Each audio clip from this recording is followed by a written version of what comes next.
I just wanted to do an impromptu live stream and start talking about a lot of the stuff that I'm thinking about as I assess and look at the world right now. This stream is called Magick and the Changing World Order because I've been doing a lot of thinking about Ukraine, COVID, the future, the state of America, and it's called The Changing World Order because it's a bit inspired by the book of the same name that Ray Dalio published recently. Not a magic person. He's a financial person.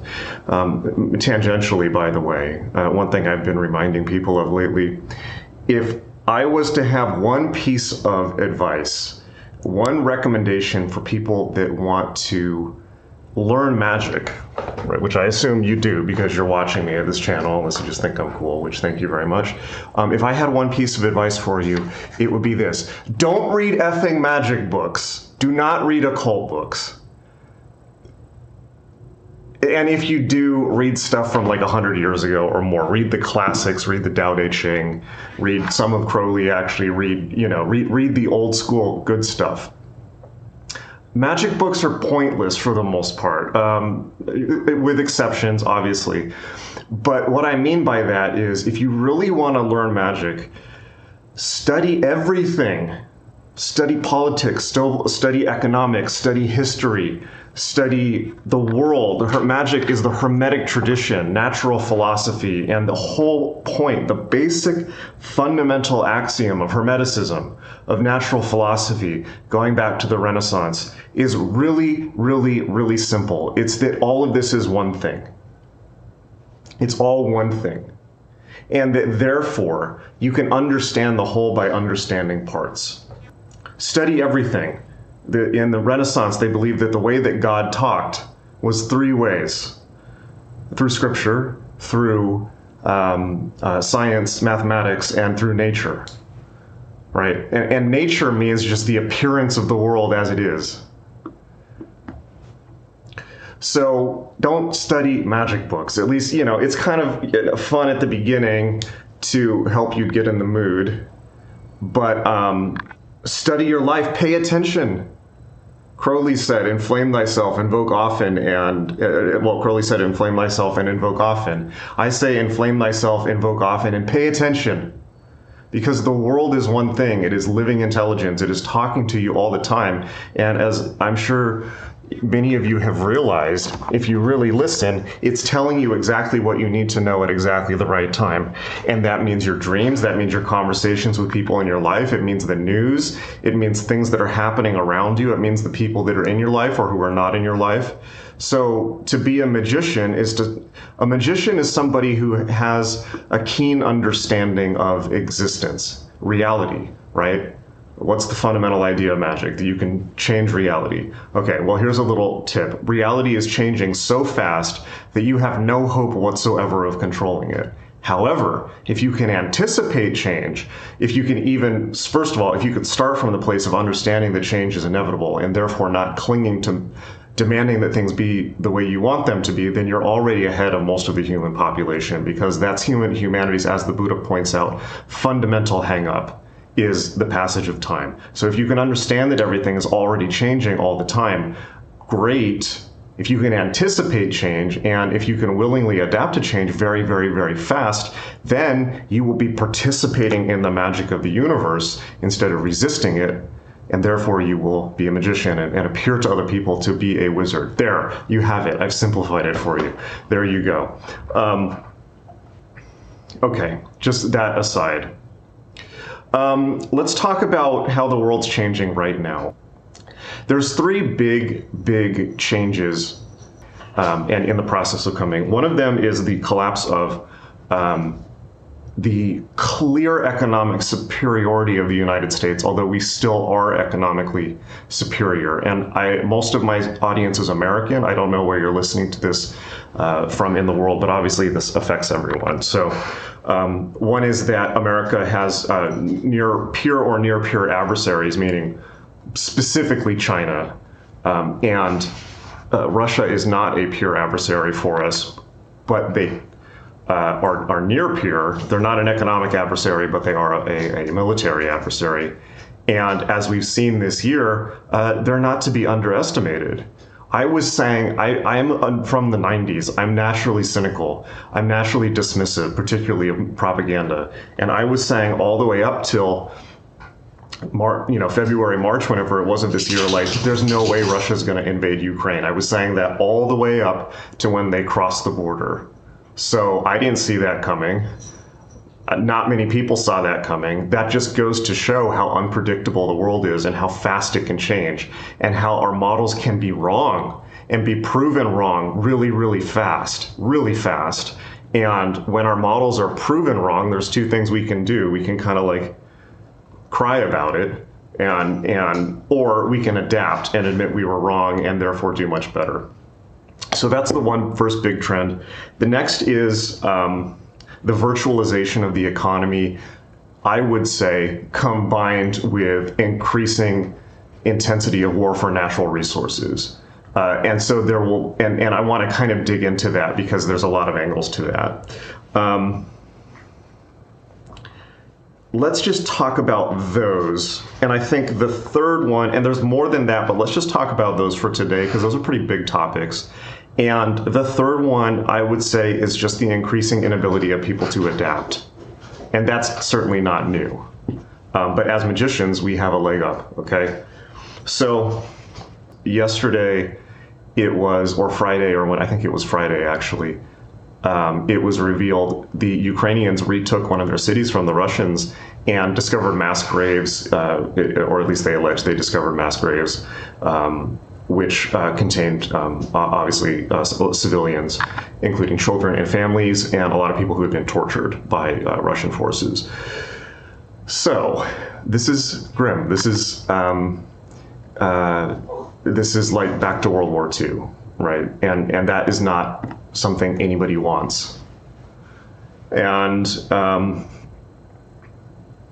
I've also recently been looking at the work of an academic named Timothy Snyder, who's fairly famous, who wrote a book called Bloodlands about the territory between Germany and Russia, including specifically Ukraine, Poland, Belarus, and some other areas, just looking at it from the perspective of just human suffering rather than politics. And it was actually the first study to look at it rather than talking about the carnage in World War II as an outgrowth of Nazism or an outgrowth of Stalinism, but just as a region that was caught in between those two forces, and that those two forces kind of amped each other up in increasing the bloodshed. Grim stuff. By the way, if you ever start complaining about your life, if you ever start feeling like you have it really bad or something like that, read that book, okay? He talks about the famine in the Ukraine in the 1930s, and I'm pretty hard to shock. And I spend a lot of time studying extremist political stuff, and I spend a lot of time studying genocide, actually. So I'm just because I like to know the best and the worst of humanity. So I'm pretty hard to shock, but I have been shocked recently by reading about the Bosnian conflict. But yeah, if you ever feel like you have it bad, read that book. He talks about the famine in Ukraine in the 1930s, and he talks about children cannibalizing each other, and the hunger was so bad that a witness saw a child being eaten by another child while he was in the process of eating himself. That's how bad it can get. So yeah, if you ever wake up on the wrong side of the bed, reassess. So we have sent some funds over there, and of course I really hope it doesn't get that bad again, although it's really bad. So what does this mean for us? The idea that for magicians in particular, the idea that you exist in the context of something that is oppressing you or something that is monolithic is just not true. What do I mean by that? I've been saying this for a while, but since going back to the Discordian stuff, to Robert Anton Wilson, definitely chaos magic and the chaos culture of the 90s, Church of Satan, like all this ridiculous stuff, Magic has always, or not always, but particularly throughout the 20th century, was posed as a countercultural activity or an underground activity, or the activity of people who are like rebelling from reality in some really deep metaphysical sense, maybe in a Gnostic sense, in the sense of there being, a demiurge or something like this, and the occultists are radical rebels from this. The idea that there is some type of monolithic control structure, I just don't think is true anymore. And I don't really think it's been true since the economic crash in 2008. The idea that there's some type of sturdy edifice that you can push against is a very wishful thinking. America in particular is not doing well, I think, and the world in general, the world order, that depending on how old you are, I think if you're younger, you probably have less sense of this, but if you're like a Gen X, or like if you're my age or older, you probably at least at one point had this sense of the American empire being monolithic, of there being this kind of end of history, of there was no escape from American hegemony, it really doesn't matter who you vote for because the same bastards get into power every time. I'm not saying that's not true. I'm just saying that I wouldn't assume that is as solid as you think it is. And that's not a good thing, by the way. If you study really bad periods of human history, which again I do, if you study genocide in particular, or civil war, the killing starts when the state collapses. So you don't want that. So what I will say specifically is, if any of these old scripts, these old occult scripts, one of the things I've done with my work is really try to undermine a lot of that, because I'm puckish like that. But any of these old occult scripts that's like, destabilize reality, smash the system, destabilize consensus reality. Like, what consensus reality are you talking about? I don't know if you've looked out the window recently. I'm saying rhetorically because I know you have, but things don't look too stable out there. So you need to stop and think for a second, and probably a lot of you already have, but magic is just a tool. But when you become very immersed in it, as I have for my whole life, the thing you really, really, really have to keep an eye on is the context in which that tool is used, right? What's the story within which you are using that tool? And it could be as simple as a religious story like Christianity or Buddhism or something like that, or it could be a countercultural story, or it could be like a thelemic story or chaos magic or something like that, or something that you've cobbled together yourself from a bunch of different books and movies, which is pretty much all of us, right? I mean, everyone pretty much comes up with their own version of magic from a lot of different sources, not just the stuff they read and people they meet, but from fiction and things like that. But that is really important to look at, because even fiction depends on really core assumptions about reality that are political, even if it's speculative fiction. So a really obvious example, by the way, and maybe a too obvious example, is Harry Potter, right? Harry Potter is a neoliberal view of the world. Harry Potter is in some ways like the Bible of neoliberalism, or was, prior to the Trump era. Like Harry Potter is this kind of vision of this world of ever expanding markets, and a world in which the only issue, the only kind of enemy towards the growth of the world and of future market productivity is a lack of diversity, or an inability of people to come together across racial or gender or orientation divides, right? And so that's a very political view. That's the same view of corporate America. It's a pretty good view, but it's a view that assumes that it can't be challenged. And we're seeing recently that that's just not the case. It's just not the case. So any of these old magical scripts that people have that are kind of like, burn stuff down, attack. Okay, let me make it more simple. If you're operating off of any magical system or belief that involves you attacking the society in which you are part of, or the culture is, just stop, okay? Like, nobody has time for this shit anymore. Nobody has patience for it anymore. I've been there, believe me. It's like nobody has patience for it anymore because everyone is just struggling to hold on by their fingernails to any last semblance of ability to control and stabilize reality in a real way, in like a social, economic, political way, rather than the whole thing going off the rails. And that's a very real possibility. People forget, and particularly when I talk to younger people, the Soviet Union collapsed overnight, and nobody expected it. And retrospectively, we can go back and look at the evidence and say, well, this was inevitable because of XYZ economic reasons or military reasons or political reasons and things like this, geographic reasons even. Retrospectively, we can go back and look at it, and it makes sense. But at the time, that was not the case. Nobody predicted it at the time. It's only in hindsight that it makes sense, right? So don't forget, things can collapse overnight, and so don't help. Ain't nobody got time for that. So what's the world going to start looking like? A lot more competition. There's a lot more competition now. There's good things about that, by the way. Obviously, there's competition for who's on top right now, which is not good. And between the United States and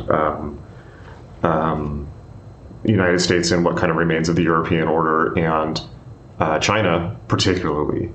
And Russia is a big player now. Or rather, Russia has its back to the wall and is lashing out against NATO. And that's bad. So whatever you think of America or the things that America has done, and believe me, I know all the bad shit, and I'm always learning more, and it's all disgusting and sickening. It's still ours. And I prefer that to living under domination by somebody else at the end of the day. So there's going to be a lot more competition like that. There's obviously, this is not any shocking thing, there's obviously increasing political polarization. That is a sign of, that's a symptom of economic trouble. It's been increasing obviously since 2008. They were not able to stabilize things in any real way. And that leads us essentially back to World War II. It's disturbing to me. It's like I posted on Instagram. It's almost like the period in between is like just a breather. And as soon as people started feeling economically pressured, it's right back to fascism and communism. And the conflict between the two, and everyone, no matter what side of that wins, everyone loses. That's not what we want. And all you have to do is look at history for what happens when totalitarianism occurs, real totalitarianism, because we obviously live under soft totalitarianism in terms of economic control, information control, population control, military control, even in some ways, militarized police control. Yes, we do live under soft totalitarianism, but you know what? I prefer that to hard totalitarianism, okay? It's like, let's make some adult decisions here. We obviously want everyone to be free, and we will continue to work in that direction. This is one of the great goals of Magick and of the great work, is the liberation of all sentient beings. And that means not just in some woo-woo sense, it means literally. It means literally, and that's what I try to get across to people with things like teaching economic material, or teaching material to really better your life, or making part of the proceeds from courses go to people who are truly in conditions of slavery, like human trafficking, or under the boot of Russian military. So one of the reasons I do that is not just to like make myself look good, it's to make a point to you. And I might as well just be straight up about that. It's to make a point to you about what the actual stakes are, right? The Magick is not just a abstraction, right? The goals of the tradition are real and grounded in the real world, right? And people who are able to free themselves mentally, spiritually, physically even, are much better able to assist in the creation of a better world for everyone in whatever way it is that they do, in whatever way it is that they are called to, and they are much more capable of helping and freeing people who don't have the ability to do it themselves, right? Competition, there's going to be a lot more competition. In America right now, there for the last year or so, there has been a lot of talk about people not wanting to work and great resignation and things like that. And there's part of that is very understandable, which is people just don't want to get COVID. They don't want to be back in workplaces where they're exposed to COVID. And that includes even Google in Los Angeles last week had one of the biggest COVID outbreak in LA. So vaccines don't protect people. They do protect people from serious hospitalization, but they don't protect people from transmission. So the idea that everyone can just go back to normal and back in contact with each other is a fantasy. And we're going to talk about the effects of that too, because the profound effect of that could not possibly be overstated. The other is just discontent over wages and living wages, which is certainly understandable. And I don't disagree with that. However, I will also point out to you that we now live in a globalized internet world in which the same labor that people are doing here can be outsourced to Ghana or the Philippines or at one point the Ukraine, and I think still, for pennies on the dollar. And I'm not saying that to say that's a good thing, or I'm not going to give you an argument one way or another on globalization, because we could talk about all the negative things about that too. I'm just saying that's how it is.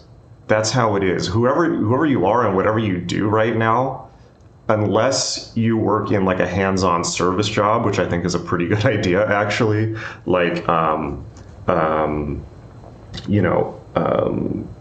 barber or massage therapist or nurse or something like that, you are in competition for your job, not just with the people in your city, but the entire planet.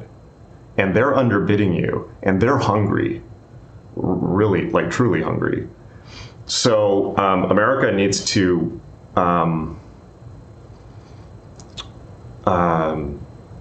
look clearly at its position in the world and not assume that it is the center of the world, because it's just not anymore. Next part of that is, so what's going to happen? I don't know, but don't take anything for granted. The next thing, inflation, right, is completely out of control. We are now in a period of stagflation, which means wages are stagnating while prices are going up. That's bad. And whatever the government is telling you, the reason is because they printed so much money during COVID.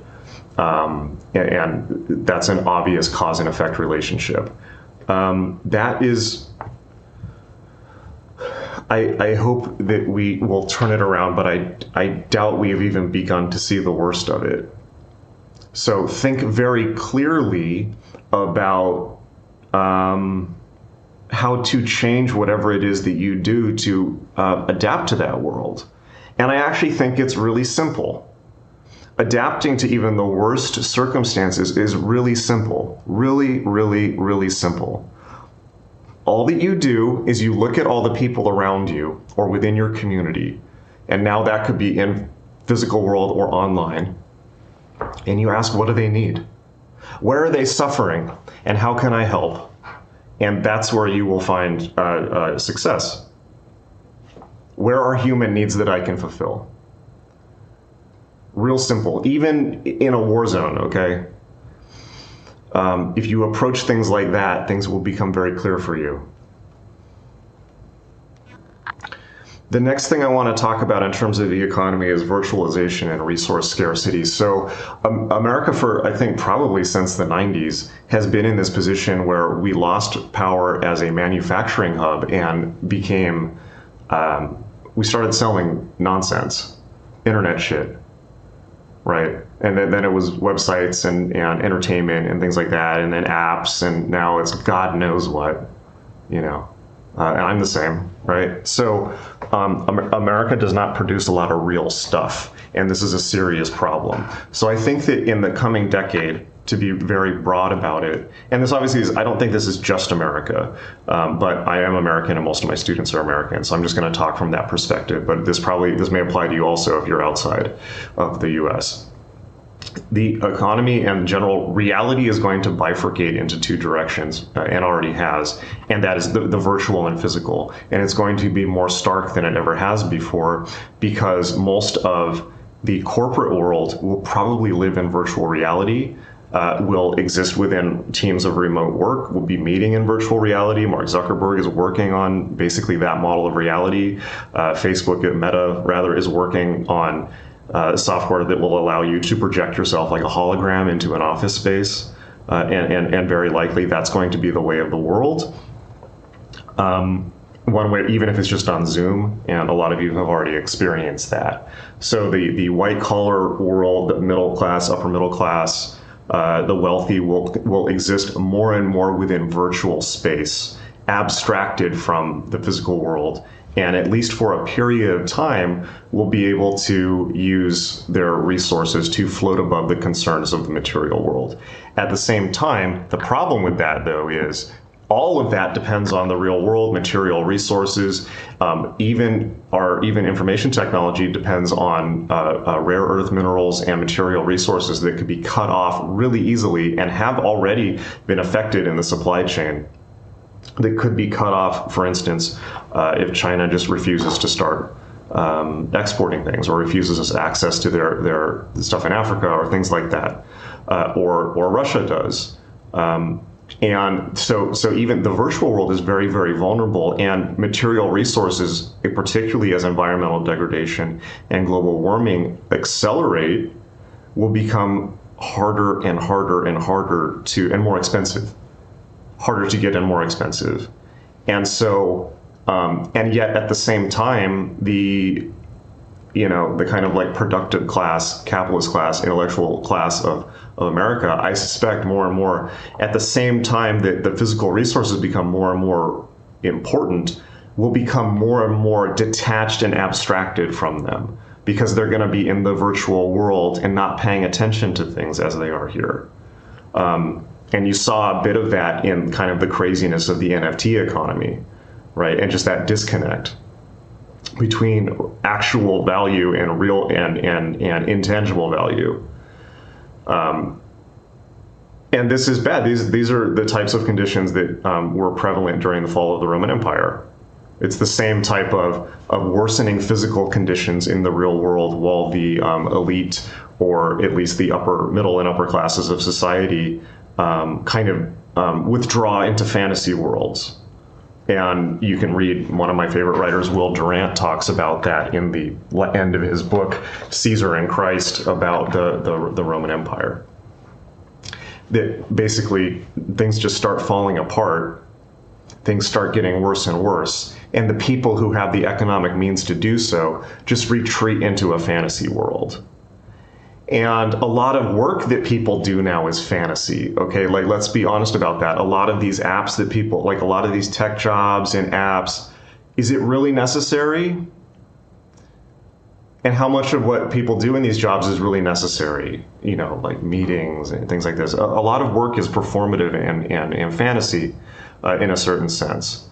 So in the Roman Empire, that meant people kind of retreating into literary and artistic worlds, pursuits, collecting things, having salons, orgies, things, all that famous stuff, drugs, right? I mean, it's not a mistake that suddenly psychedelics are have been so popular for the last 10 years, right? There's a certain level where people just want escape. It's another level of consumer escapism. And more than that, people want to escape to a world that they can understand and have control of, because they can't for this one, and I understand that. And this is why I teach magic the way that I do, as a confrontation with reality. When the Soviet Union fell, it was the same, by the way.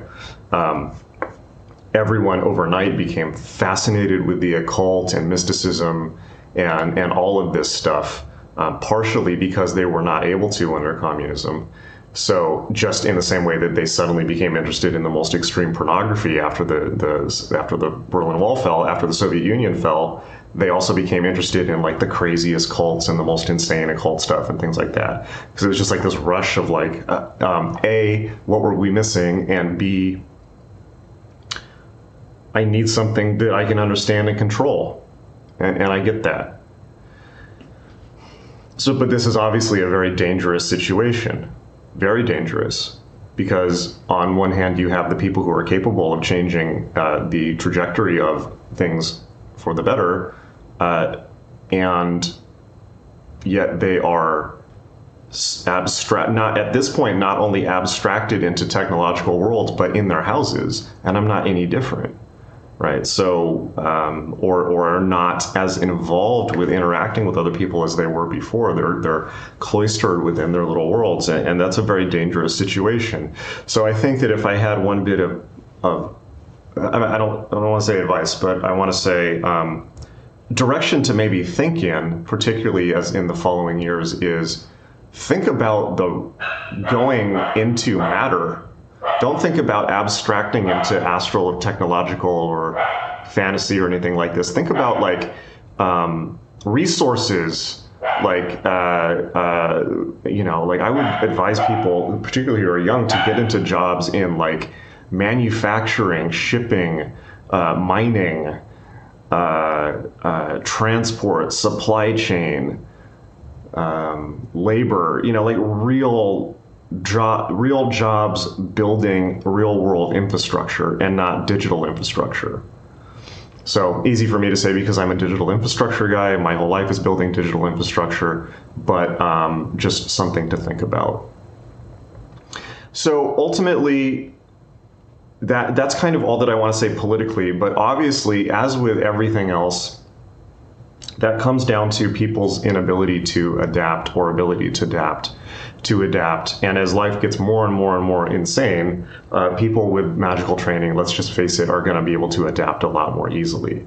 If you have a flexible sense of identity, if you have a meditation practice, if you've done a lot of magic and had weird experiences and things like that, and your personality's changed in weird ways, even if just in the context of rituals and things like this, if you and most of all, if you understand how flexible reality is, even through things like divination or enchantment and things like this, even the most basic forms of magic, if you have an understanding that reality is flexible, and not just that, but that you can flex it, you're going to do a lot better than most people. So be thankful for that. I'm never-endingly grateful for the fact that I got into magic, and every time the world shits itself, I'm even more grateful. Because magic allows you to adapt and roll with the punches and even completely change and retrofit your entire personality overnight if need be, as I've had to do many times in my life, and you probably have too, right? And that's one of the most unbelievable gifts of magic, and it's a gift that religion doesn't give, because religion is a fixed script and tells you to be a specific person, and religion is often about resisting change. So not always, but often. So keep doing magic, and as Peter Carroll once said, like divine short, enchant long, right? So with that said, I don't want to just keep ranting forever. I will try and take questions in a little bit, but I wanted to let's talk practical, right? It's like, what are the most important magic? Let's talk magic and let's talk practical. What are the most important, practically speaking, magical skills that you need right now for this world? Okay, let's get into it, and maybe other people will have ideas in the chat once I open that up, but respectfully. Number one, as always, meditation. I know it's boring. Well, it's not if you really get into it. I know it's like, meditate, It's kind of like, I have to eat, I have to exercise. Yeah, meditating is the most important. Why? Number one, it allows you flexibility of personality. Number two, it allows you to extend your reaction time to outside stimuli, which is one of the most important, if not the most important skill in life, right? To allow for an aperture or window in between stimulus and your response means that you will not fuck up your life when under stress. That's really important. Third, being able to see the big picture. being able to see the world outside of yourself and understanding not only what's happening, but where the opportunities are, where the energy flows are, where you should go, where you should not go. If you have a lot of experience of meditation, you know exactly what I'm talking about. If you don't, meditate more. And fourth and most obviously is just the ability to manage stress, to manage your cortisol levels, right, and to stay out of your fight or flight reflex. These are all critical and likely the difference between life and death in a lot of situations, and certainly the difference between success and failure in all situations, including financial, including relationships, including business and career, right? Including, how you treat the people in your life, including how you treat your kids, everything. Meditation is the key, and it always has been, and it always will be, and it doesn't change. It just gets better the more you do it. So, of course, I have a brand new meditation course out, Mastering Meditation. It is, in my ever so humble opinion, the best meditation course on the planet, at least on the internet, that is easily accessible. And since we're now in the post-COVID world, I don't know how easy it is to, like, for instance, go to India in an ashram, or if you would want to do that post-COVID. You always could, but I mean, it seems pretty risky these days. So I will say that for all intents and purposes, it is the best easily accessible and perhaps best accessible, let's just say best accessible meditation course in the world. Extreme statement, yeah, who cares, right? So what? It is what it is. I'm over false humility. It's a brilliant course. I wasn't the only one that worked on it. The whole team worked on it. It's a phenomenal course. It will take you from 0 to 60, and just like all my courses, and it will teach you meditation techniques that will last you your entire life and will allow you to thrive, succeed, be happier, be more fulfilled, live longer, make more money, everything. So we have that.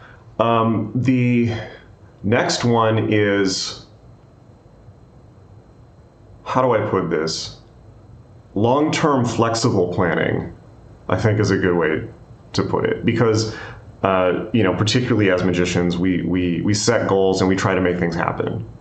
And we have really clear and fixed ideas about what we want those to be if we're really working on it, right? We envision ways we want life to be. We envision who we want to be, things we want to succeed at or bring into our lives. And then we work to bring them into our lives, and it basically always works, right, to one degree or another, whether that's through visualization, whether it's through things as basic as affirmation, prayer, visualization, or as complex as, full magical ritual, okay, and evocation, and invocation, and divination, like all that great stuff, right? But one, regardless of technique, we're all trying to envision better realities and make them happen, okay? And that is a skill that the world needs right now. So don't underestimate it, because let me put this bluntly.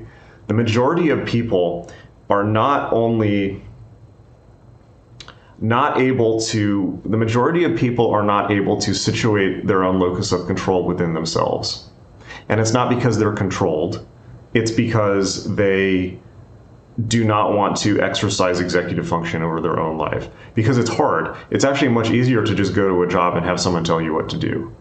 Or go to a church and have someone tell you what to believe, or turn on the TV and have Fox News tell you what to believe. It's like, that's easier than thinking for yourself, or taking responsibility for your own life. But it's deeper than that. Most people not only do not have the capacity to situate their locus of control within themselves, which is what magical technologies like meditation and ritual do. So if you don't feel that you have that, magick.me, you'll develop it really quick. But even more deeply than that, most people are not able to visualize something better. They're not able to, not in the sense that they're not able to imagine something that is different than the way things are. And that's a really important ability. And an even more important ability is then to be able to articulate that to other people. So these are critical abilities. But when I say functional long-term flexible planning, this is what we have to realize. We're all, doing work, I assume, all the time to make our lives the way we want them to be. Okay. However, so we're all making chess moves, but the chessboard is all fucked. And it's like all shifting and blurry and glitching all the time, right? We're on a glitching chessboard. And we have no way of predicting how it's going to change.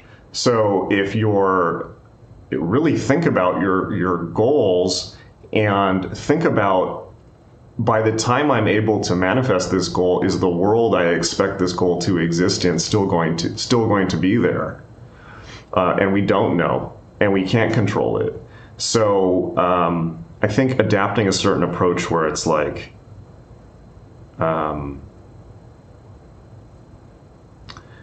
being very clear on the generalities of what you want, but not so specific about how it happens.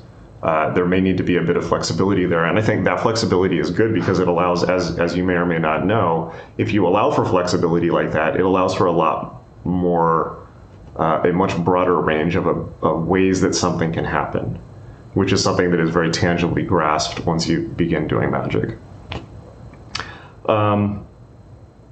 So those two, and then the third is just making yourself indestructible. Make yourself indestructible. This is not something you're going to get from other magic courses or teachers or books or anything like this. It's something that you're going to get from me. What does this mean? It means hardening and protecting your entire existence on every conceivable level, physical, spiritual, and mental, and financial. And thinking ahead for every potential contingency and constructing your life in such a way that it will not affect you, or at least will not affect you in the same way it would if you were unprepared, because nobody can fully isolate themselves from the world, and that's a bad idea. It's like, I'm not saying isolate yourself from the world. I'm saying be prepared. I was a Boy Scout. I was a Cub Scout at least. I can tell a very off-color joke about that, but I'm not going to. Be prepared. So what does that mean? It means being prepared financially. It means creating new forms of revenue for yourself. It means creating businesses that make sense within our current world model and not the old one. It means self-defense. It means protecting your house and your family. It means developing magical abilities to be able to select realities in which you are not in danger. That's really important. More important even than the more tangible ones. Carlos Castaneda used to say, it's like, Don Juan asked Carlos Castaneda asked Don Juan, what's a shaman's way of avoiding danger? And Don Juan tells him, just don't be there in the first place. That's a pretty profound comment, actually.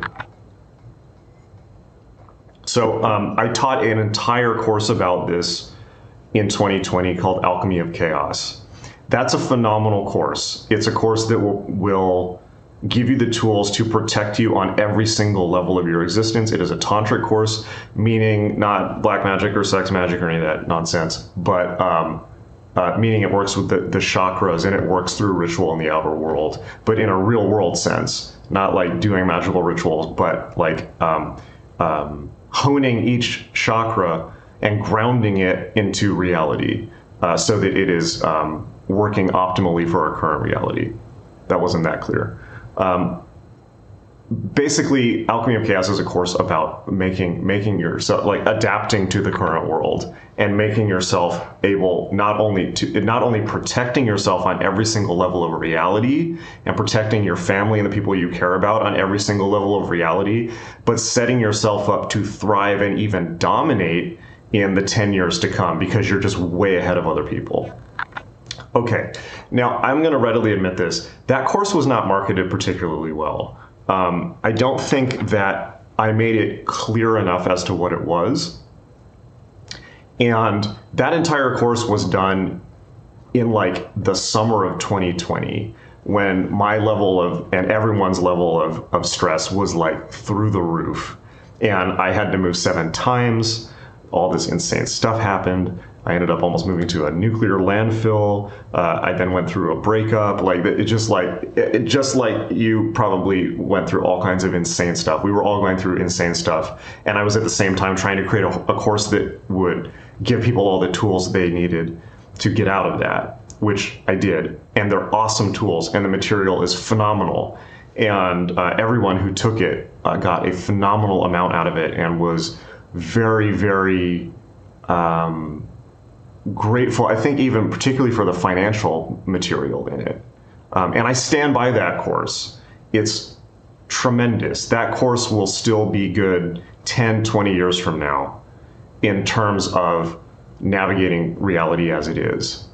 And it's a course with material that I don't think has ever been taught before in the occult world, that has certainly never been put together in the way that I put it together. It's something completely unique and new and effective, and not about the old stuff. It's not about Golden Dawn or Chaos Magic or any of that stuff that's from Victorian England. It's about what is the most possible, most effective possible in real world practical terms, magic in terms of tools for radically altering reality now in real world results terms for adults in 2020, in the middle of the world falling apart. And I think that we did a phenomenal job with that course. However, I think that if you look at kind of the page for that, it's kind of dark, it's kind of stormy, it's not particularly clear what it is. The title, Alchemy of Chaos, is not particularly clear. I was originally going to call it Crisis Magic, but for some reason we decided to call it that. And it was just because I was in peak stress. And so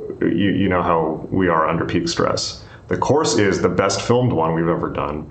The material's amazing. I'm going to go back, I think, and revise that page. And also, I think people got confused because they were waiting for the sequel to Adept Initiative, which that is, by the way, but I wasn't clear about that. It was... So I think there was a lot of confusion as to where that came in the sequence after Adept Initiative.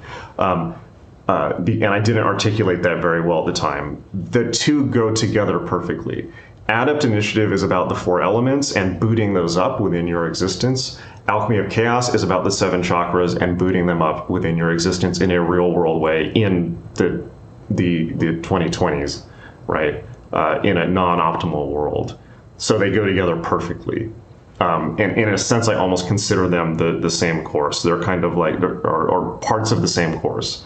They're kind of like the two sides of, if I were to be running a Golden Dawn curriculum, theoretically, they would be the two sides of the Malkuth or Neophyte curriculum. So it would be like Malkuth for Adept Initiative, and then the Path of Tav for Alchemy of Chaos. So, and at a much deeper level, how much do I want to say about this? The Alchemy of Chaos performs a chakrotic, if that's a word, a specific chakra tune-up that would be the same experience you would get if you join, and I won't name any names of specific magical organizations, okay? But you can extrapolate. It provides I'll say a better version of the experience you would get from joining some of these secret societies. What do I mean by that? There are magical groups that you join, that you go through a degree structure, and by the end of the degree structure, you've gone through certain initiations that change your outlook and change your energy system in a way that kind of boots you up into an effective magician. But that takes place over the course of many degrees. Definitely Adept and Alchemy, but Alchemy of Chaos does that in a course very quickly. But for the 2020s, not the 1910s, if you gather my meaning. And that's all I will say about that. So, phenomenal course. I'm going to go back and kind of like change probably the design and the phrasing around it, but I highly, highly, highly recommend that. If there's one course, possibly even more than the meditation course, if there's one course that I can recommend you out of everything at magick.me that has my absolute best material on how to thrive in this new reality, it's that one. I put my heart and soul into that one in a very stressful situation. It's great. Anyways, okay, so enough about that. That's all at magick.me, magick.me. You all know this. Let me maybe take questions. Let me go to, oh wow, there's some very nice comments. Spirit Master says, Jason probably saved my life to be real. Thank you, because I was doing magic, fumbling out a ritual with pure intention is perfect enough. Thank you, that's awesome. Irving says, how would you define the most powerful magician? What are the limits you believe in? There are no limits. A most powerful magician is a total misnomer because reality is changing constantly. You're all going to die. I'm going to die. We're all going to die. So what powerful magician measured by what? At what time? At what period? At what time? In what way? For who? I don't think there really is such a thing. But in terms of limits, there are none. And we should be very happy about that. John Lilly in The Center of the Cyclone. It's either The Center of the Cyclone or Programming and Metaprogramming in the Human Biocomputer.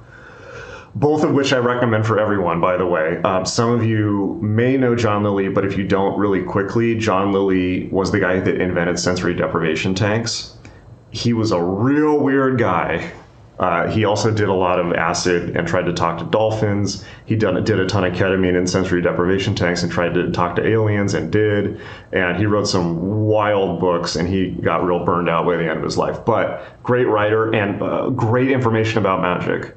And one of the things he said, I'm going to bungle this, but so look it up, but something to the effect of, within the realm of the human mind, there are no limits. And if limits are discovered, they are simply signposts that can be, or guideposts that can, they themselves be transcended. There are no limits. There's no limits on human achievement. People were saying in the beginning of the century, people were saying people would never be able to fly. And if God wanted you to, if God wanted you to fly, he would have given you wings. Now we're preparing to colonize Mars, and it's just only a little bit over 100 years later. So there you have it. There are no limits. So aim big. That's another thing I have, particularly for younger people, like have bigger goals. Is manifestation just 5D thinking? It is definitely higher dimensional thinking in some ways.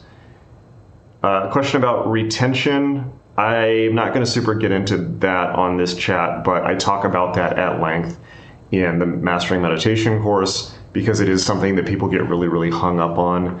No FAP. Long story short, I don't really think it matters and I wouldn't get hung up on it. I'm currently working through the 38ers. Very brave, very cool. Is Enochian something one should be concerning themselves with, or are other systems of better use at this time? Okay, that's a really, really, really good question. And thank you for asking that. And I can answer that specifically and more broadly. A long story short, you might want to be a bit more grounded. Enochian often, I love Enochian, okay? I wrote a whole book on it. It's, as far as I'm concerned, the most profound and real system of magic there is, okay? I've done a lot of it. Enochian really gets a bad rap, as you know, and I'm sure a lot of people know, for being like somehow destroying your life, for being evil, or like making everyone broke and things like this. In my experience, the reason that is because Enochian is not concerned with the material world at all. It's purely astral. And purely like to be more specific about that, Enochian is kind of like an ongoing religious psychedelic experience that doesn't, in the same way as psychedelics, really kind of doesn't have a whole lot to do with your actual day-to-day life. Okay, and one of the reasons for that is not just that it's kind of like an astral thing, it's that Enochian is not about you in the way that some other forms of magic is. It's about the big picture, in which you basically are insignificant, and I am insignificant, and everyone's insignificant compared to the big picture. So the reason why that is not so productive, particularly under times of economic stress, is because it just doesn't overlap with your life at all. And that time could, how do I put it, possibly be better spent taking care of business than doing the kind of occult equivalent of binging PlayStation 5. Noki is beautiful. It's wonderful. Like I said, I think it's the most profound system of magic in the world, but it's not going to pay your bills, and it's not going to focus you on developing skills, the skills you need to survive and do well, and certainly will not give you anything you need to like help your family or anything like that. It's the big picture. So I love Enochian, but I think that's my answer. Okay. Teeny Dakini, that's an awesome name. I love it. Will you ever reissue your early works? I hope to. I have the rights to Generation Hex, and I hope to reissue it at some point. As far as I know, that's the only one that's actually out of print, and it actually is like really expensive on Amazon, which is really, I guess, weird. It's kind of cool, but it sucks if you're just trying to buy the book. I hope to reissue that at some point. I would need to get the rights from the individual authors as well. But that's kind of like, I keep meaning to do that, but it's like, well, I could create new stuff that the world needs now, or go spend a bunch of time bringing out my early singles from when I was 21 in 2005 or whenever, or no, it was earlier than that. So it's just kind of like not at the top of my list, but I absolutely hope to at some point. And thank you for asking about it. No Special Person talks about fantasizing about perhaps starting my own business and actually investing in people. Highly recommend it. Okay, so hopefully we've been doing this for an hour now. Hopefully this has been of help for you. Let me know if you like this format, and just like straight up, if these are helpful, let me know. If they're not helpful, let me know.